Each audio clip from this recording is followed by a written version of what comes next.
Well, hello, good morning, good afternoon, good evening, and welcome to a very special episode of Full Credit of the Noise as we cover off on the first day of Bathurst in 2024. We're coming from a street that we would prefer not to say. It could rhyme with Jones. It doesn't matter. Anyway, next to me is a man who has been called the surgeon around here in Bathurst because he's tearing this place to pieces.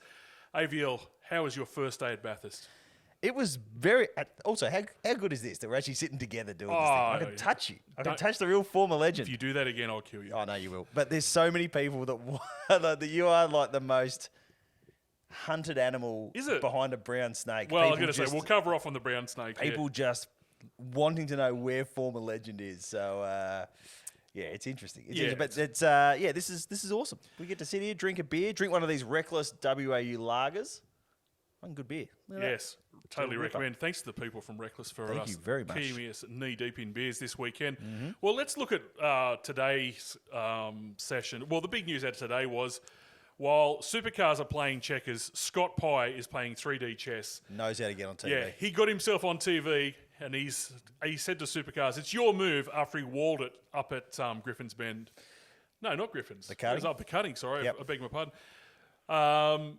How bad have you looked at the car? What's the story? I haven't had it obviously wasn't that long ago when we were actually filming this. So I don't know what the status of the car is. Certainly the back end. It'll be fine, right? They'll fix it. Yeah. I mean, it's car 87. They're leading the championship. They won the Sandown 500 and it's the Bathurst 1000. So the car will get fixed. I don't think there's any doubt about that. But yeah, like an explosive end to the session out of all the cars to go in the wall, obviously with just what's been going on. And so there was a lot of Scott Pye on the TV today that kept cutting to him during the sessions. I think that was all airtime. It was like an election. It was funny. But he certainly got a lot of airtime at the end there. And I guess that's kind of the game you play. You know, he's building his media profile and he's doing a bloody great job of doing that. But the game you play it's great that someone like Scott is willing to be a polarising figure to some extent, but it's all fun and games when you win the Sandown 500, but when jar it in the wall and you've got a lot of attention on yourself, it obviously creates even more attention. But you would think this weekend he's thinking about driving race cars and not about podcasts and that sort of stuff. And I mean, like... When you see that car go on the wall, you know what I first thought was?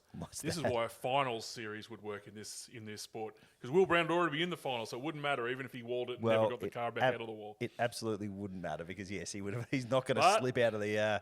That's a conversation for another day. Monday, I'd imagine. But all right, so fastest today was Matt Payne in the early session at 2:07.02. Yeah. Handsome time. Are we going to mention the fact that I think Super 2s were quicker, or are we not allowed to talk about that? I don't think it really matters, to be honest. No, you can't win the agree Bathurst 1000 in Super 2. You've got to be in supercars. But, look, I think obviously we probably would have been interesting to see what happened at the end of that co-driver session in those sort of cooler conditions.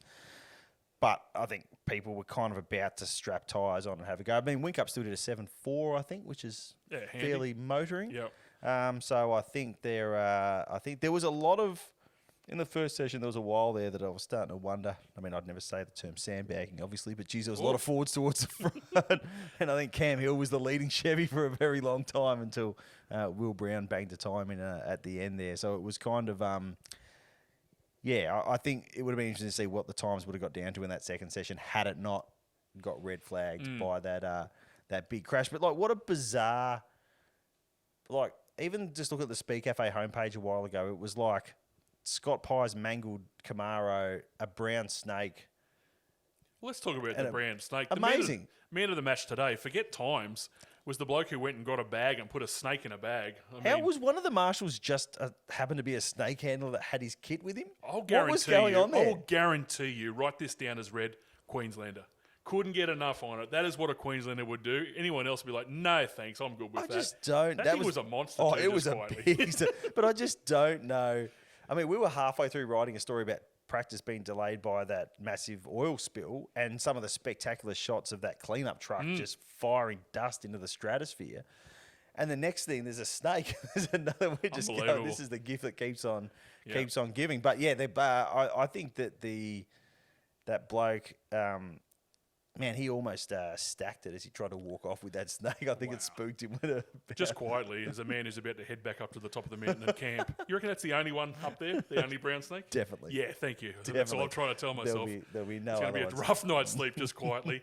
I'll tell you what was interesting walking around pits this morning was the amount of crate engines sitting in all the Ford garages. Beautiful looking things. Yep, they all got delivered. So they actually got here earlier than expected. So they were actually thinking that they wouldn't get here till Friday at one point. But they really put the squeeze on and got 7 of them arrived at 7 a.m.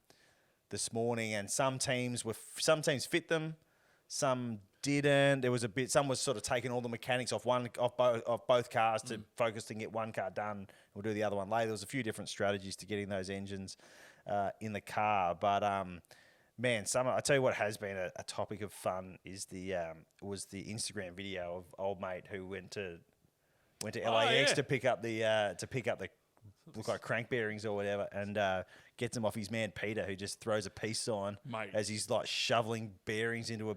Had a little bit of Chappelle Corby vibes, that video, didn't it? Oh, man, it's so funny. I reckon customers are looking over their shoulder going, what's going on here exactly? Because it was, I think that's in every what not to do travel video that the Australian government would put out is don't just swap a bag with some rando.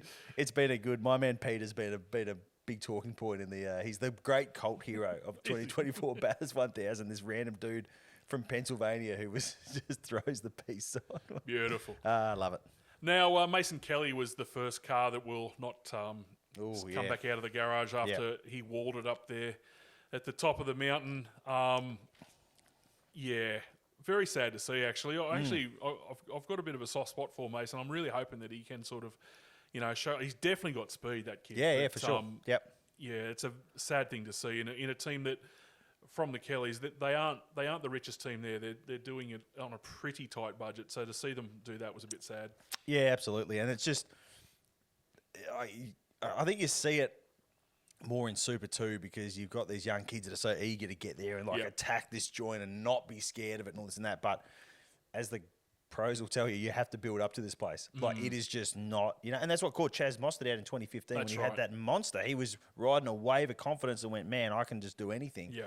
And Bathurst just isn't that sort of track. It's just not that sort of track. I reckon that should be our wall of champions because there have been some good drivers going over the years. So, yeah, that was sad to see. Now, this story that you broke earlier on about BJR.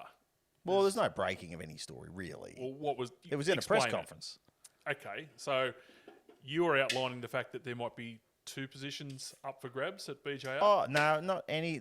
There's, I think, question marks over 3 of the 4 seats there in general. Like, not saying they're all going to change, but we don't fully understand the contractual situation for 3 of those seats. Yep. There's a bit of talk about some sponsor movement, and I won't go too much into that because it's not the time to do that yet. But Monday. It was just interesting that Brad reiterated what he said after Tassie, which is that he doesn't anticipate there to be any change there because the scuttlebutt in the paddock is telling a somewhat different story. There's just this ongoing link between Mark Winterbottom and that team for next year.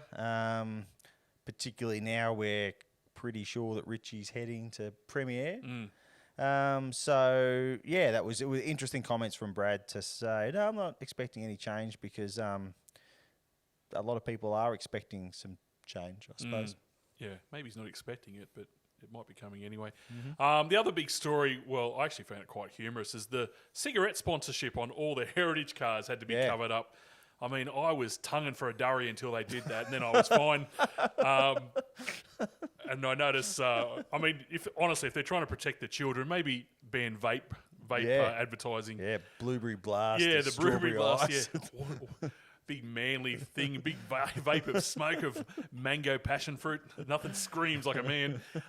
So what do we think about that? Well, I think it was entirely predictable. It seemed to come as a bit of a shock to some of the competitors, but it was funny. Our man Gus Burrows, who's behind the camera right now filming this for us, did say this morning. And nude, which I find quite it's putting me off a little bit. It is. It's a little Gus, distracting. Can I just say, Well done. Congratulations. He actually said this morning when we got to the track, he was like, how do these guys think they're going to go running all this cigarette sponsorship on live television? And by the time they rolled out for that race, the Savo, Wanfield, Peter Stuyvesant. Yeah, well, you just had to put something over it. So there's these tiniest little stickers to just to change it slightly. It's should quite, put some full credit to the noise stickers across them. Yeah, you're thinking. It's quite funny, and as you say, achieves absolutely zero things at all. So it's sort of ludicrous. But man, that was cool. The field of those things. It's looks like, so good. It's just so many of them. Yeah. Paul Stubber's RX-7's the one that's got my heart, I've got to be honest. And I think it he ironically, it went up in smoke. Who knew? Well, no, he hit the wall. Oh, did he? Yeah, he hit the wall with that one. I think it was another Mazda, I think it was another Mazda that expired and led to that delay. Right. Somewhat humorous delay again with the truck just spewing dust into it looked like it was on the Billies itself. It looked like Willie Nelson's tour bus.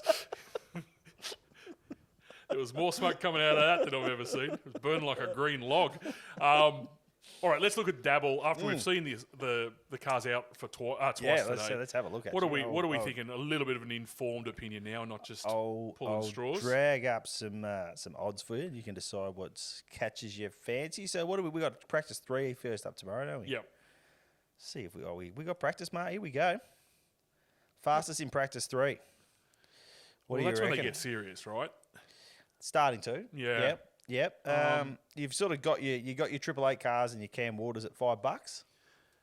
What about are they still at $5? The 87? The 87's still at $5. What about Will just turns it right around and says, Let's go. Yeah. Let's make a statement. I think that might happen. Yep.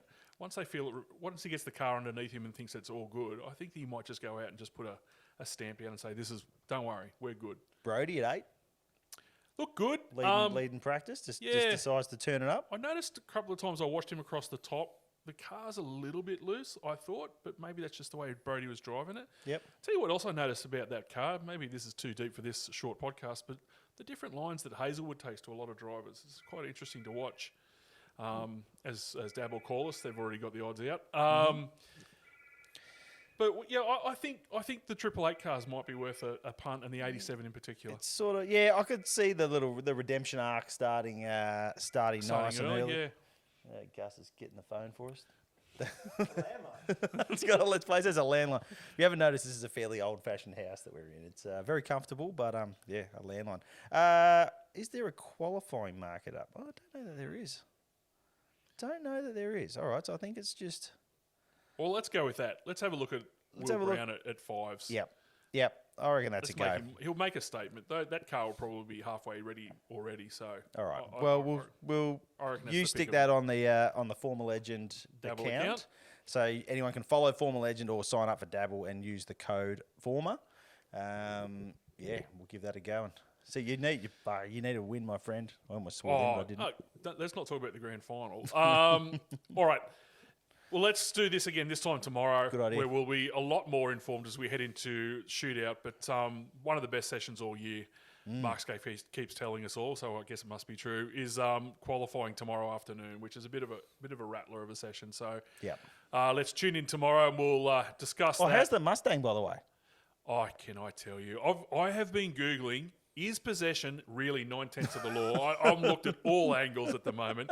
Those suckers at 40. It looks great. When I pulled up, that thing looks... Mate. It looks cool. It's unbelievable. I'm telling you what. If those idiots think they're getting that car back, they are very much mistaken. I'm coming with you. I got the F-150, and I got to tell you, it is apart from the fact that whoever's in the car with me just keeps taking the piss out of me when I'm trying to park the thing all the time. Because she's a big long boy, but it is a big boy. I mean, obviously that's to fit your wallet in, so that's quite fitting. So not if I buy an F-150. I don't think so. But every time you fill it up, you might think differently. But all right, let's talk about this again tomorrow. We'll have a look and enjoy your Bathurst if you're up here. That was the only brown snake. Don't sweat. Honestly. Yep. And that was lucky. I think it came from somewhere else. So. Let's have a look tomorrow. Might have come in one of those crates with Ford engines in it, to be honest. There you go. That's what it must have been from Japan. Plausible from Japan. Peter chucked it in the back. Brown snakes from Japan. They're thick on the ground. All right, let's catch up again tomorrow. This has been Full Credit of the Noise. Enjoy your Bathurst if you are there. If you're not, enjoy the coverage. And we will talk again tomorrow. See ya. Peace.